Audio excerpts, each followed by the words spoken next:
Hello students, I am Kalpana Mishra and welcome back to my YouTube channel.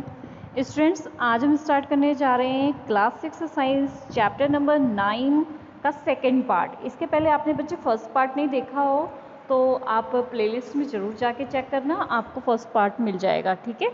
और इसके first comment में भी आपको इसका पूरी प्लेलिस्ट जो है मिल जाएगी, ठीक है। तो चलिए स्टार्ट करते हैं। Habitat and adaptation. आगे हमने जो अलग अलग एनिमल्स, अलग अलग ऑर्गेनिजम्स थे, अलग अलग प्लांट्स थे, अलग अलग वहाँ का जो है आसपास का मौसम था, जैसे कि डेजर्ट में अलग था, माउंटेन पे अलग था। तो मीन्स इस हिसाब से हम आप अगला टॉपिक पढ़ेंगे हैबिटेट एंड एडाप्टेशन, मीन्स उनकी आदतें रहने के हिसाब से और वो किस तरीके से वहाँ पर रह सकते थे, कैसे वो उसके अनुकूल हो जाते थे, अडेप्ट हो जाते थे। मीन्स अगर ज़्यादा गर्मी है तो उनकी बॉडी ही ऐसी होती थी कि वो वहाँ पर उसके अकॉर्डिंग रह सकते हैं, ठीक है। तो what do you find from the plant and animal listed in activity 1? Did you find a large variety in them?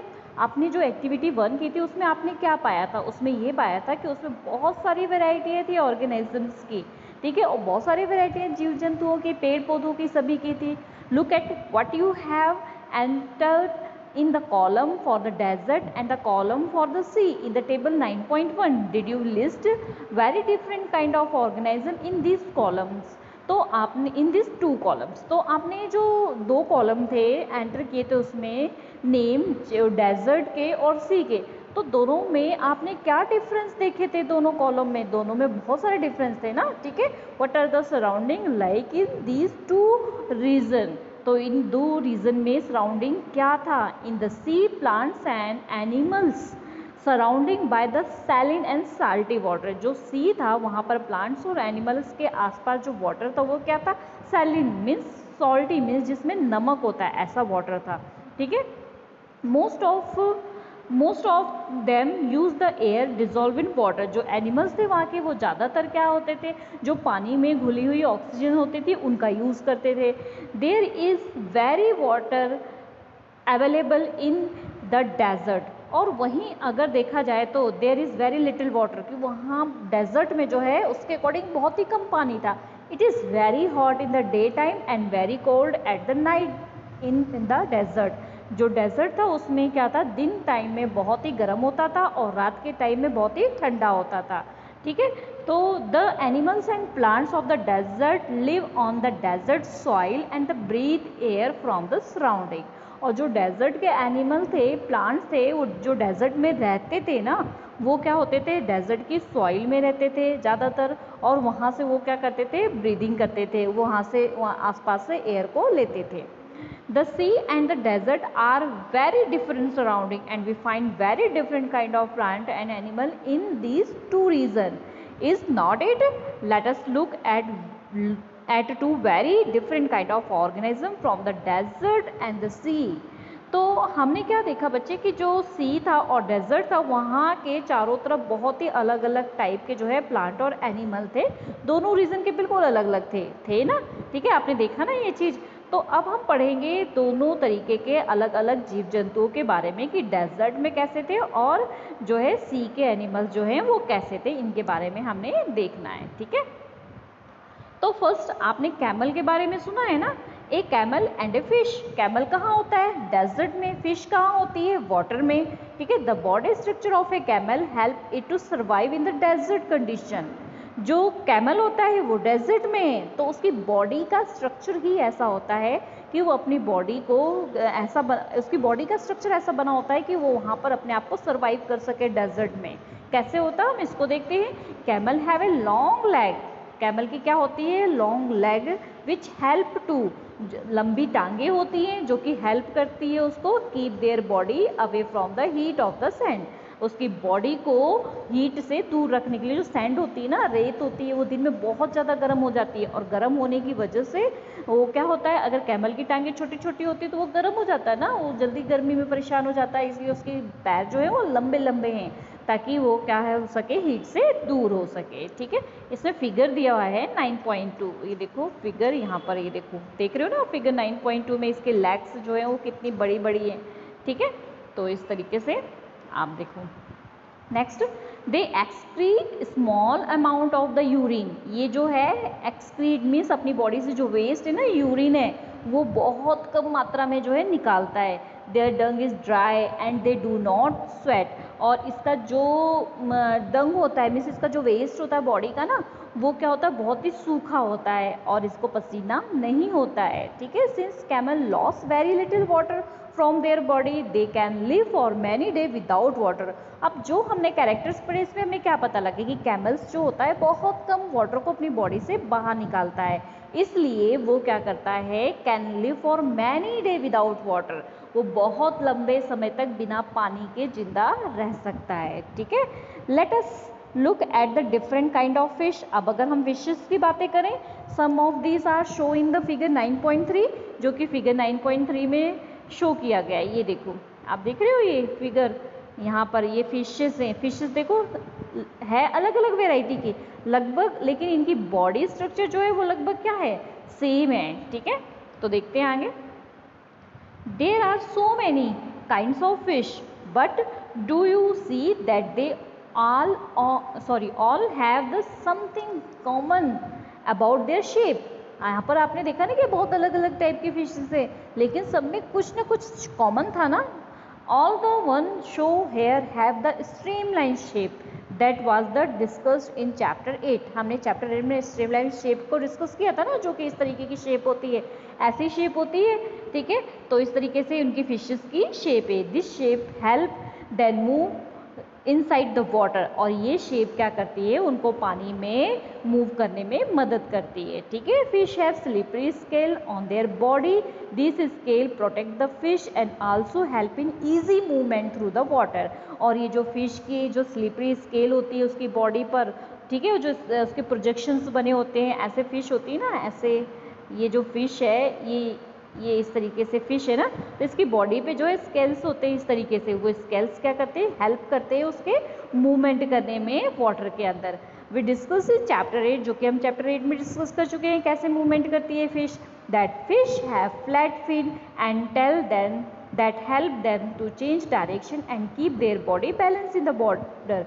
देखो ये जो फिश थी हमारी, ठीक है, इस फिश की जो ये टेल है और ये जो फिन है इसके, यही क्या करती है, हेल्प करती है उसको बैलेंस बनाने में वाटर के अंदर। ठीक है, चलिए आगे देखते हैं।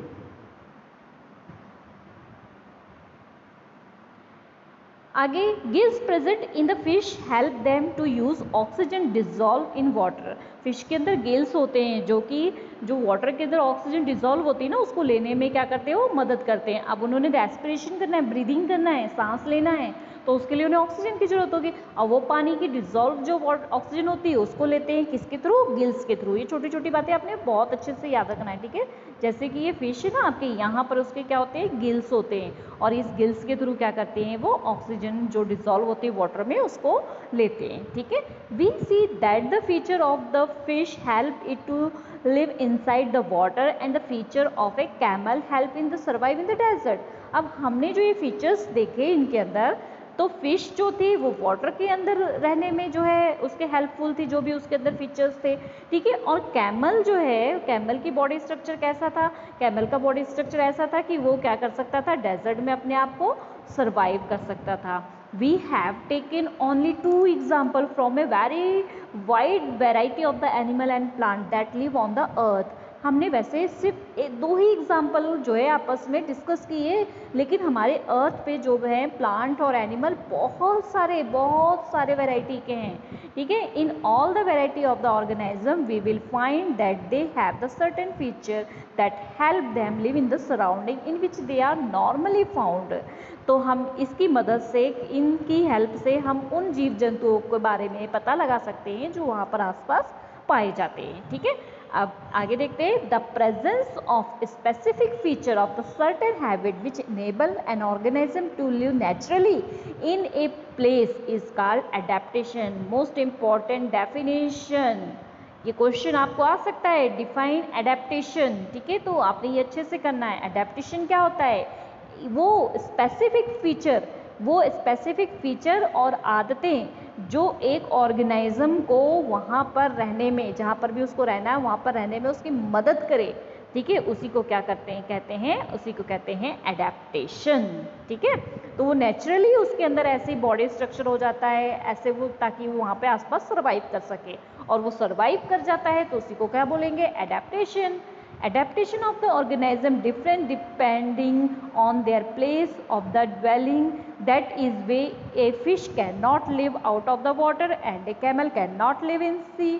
ठीक है, तो एडेप्टेशन डिपेंड करता है एनिमल ऑर्गेनिज्म के ऊपर कि वो जहाँ पर रहते हैं, जैसे कि फिश पानी के बाहर नहीं रह सकती है, कैमल जो है वो पानी के अंदर नहीं रह सकता है। तो the place where organism live is called habitat. Most important definition, ऐसा प्लेस जहाँ पे ऑर्गेनिज्म रहते हैं उसे क्या बोलते हैं, habitat. Habitat means a dwelling place, means home, जो जहाँ पर वो रहते हैं। The habitat provide food, water, air, shelter and other need to organism.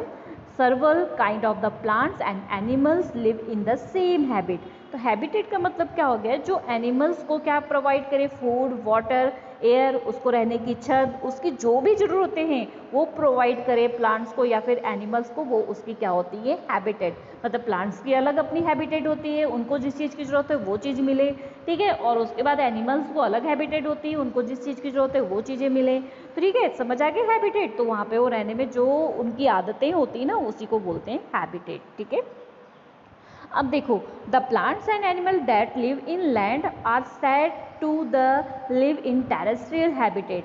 जो प्लांट और एनिमल जमीन के ऊपर रहते हैं, लैंड पर रहते हैं, उन्हें क्या बोलते हैं, टेरेस्ट्रियल हैबिटेट। बहुत इंपॉर्टेंट डेफिनेशन जो मैं आपको बता रही हूँ ना, इसमें से एग्जाम में जरूर आते हैं, तो इनको बहुत अच्छे से करना है आपने। ठीक है, फॉर एग्जाम्पल हम सबसे पहले तो हम अपने आप को एग्जाम्पल ले रहे हैं, हम जमीन के ऊपर रहते हैं ना, तो इसलिए हमारी हैबिटेट क्या है, टेरेस्ट्रियल हैबिटेट है।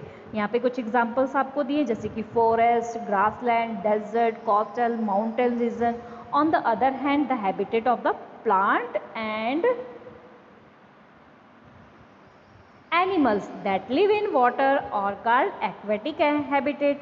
अब जो जीव जंतु, वैसे वो आदतें जो कि जिसके अंदर रह सकते, ऐसे जीव जंतु जो पानी के अंदर रहते हैं उनको क्या बोलते हैं, एक्वेटिक हैबिटेट। जैसे फिश है, फिश पानी के अंदर रहती है ना, तो उसके अंदर कैसे है, एक्वेटिक हैबिटेट। लेक है, रिवर है, ओशियन है, ये सारे जो एग्जाम्पल है वो किसके हैं, एक्वेटिक हैबिटेट। मीन्स जो भी पानी से रिलेटेड एग्जाम्पल्स हैं, ठीक है, वो सारे क्या है, एक्वेटिक। जैसे कि फिश है ना, उसको एक्वेटिक एनिमल बोलते हैं। क्यों बोलते हैं, क्योंकि वो पानी के अंदर रहती है। हम टेरेस्ट्रियल एनिमल है। हम टेरेस्ट्रियल एनिमल क्यों है, क्योंकि हम लैंड के ऊपर रहते हैं। ठीक है, आई होप बच्चों ये आपको अच्छे से समझ आ रहा होगा। ठीक है, next, there are large variation among the terrestrial habitat like forest, grassland, desert, coastal, mountain region located in the different part of the world।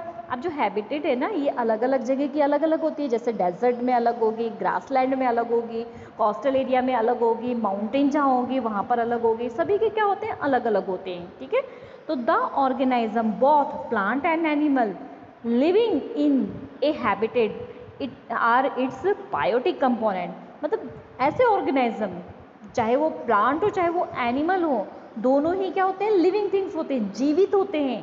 वो कैसे कंपोनेंट्स होते हैं, उन्हें बायोटिक कंपोनेंट, मोस्ट इंपॉर्टेंट। ठीक है, यहाँ पर बायोटिक अबायोटिक कंपोनेंट की डेफिनेशन भी आ सकती है आपको, और बायोटिक अबायोटिक कंपोनेंट में डिफ्रेंशिएशन भी आ सकती है। तो आपने दोनों तरीके से इसको समझना है। तो the organism both plant and animal, चाहे वो प्लांट हो चाहे एनिमल हो, दोनों लिविंग हैबिटेट होती हैं, वो बायोटिक कंपोनेंट होते हैं। और the non living things such as जैसे कि रॉक्स, सॉइल, एयर, वाटर, ये हैबिटेट कौन सी होती है, अबायोटिक हैबिटेट। ठीक है, जैसे कि सनलाइट, हीट, ये क्या है, बायोटिक और अबायोटिक कंपोनेंट है। ठीक है, तो अच्छा यहाँ पे आपको समझ आ गया बायोटिक कंपोनेंट में, जैसे कि जीवित चीज़ें होती हैं, जीवित चीज़ों में प्लांट्स हो गए, एनिमल्स हो गए। ठीक है, अबायोटिक कंपोनेंट में जैसे चट्टानें हो गई, सॉइल हो गया, हवा हो गई, पानी हो गई, ये हमारे लिए हेल्पफुल है ना, तो ये क्या हो गई, अबायोटिक कंपोनेंट। ठीक है, तो अब आप ये बताओ, सनलाइट एंड हीट जो है वो बायोटिक कंपोनेंट है कि अबायोटिक कंपोनेंट है। ठीक है, इसका आंसर मुझे कमेंट बॉक्स में जरूर देना।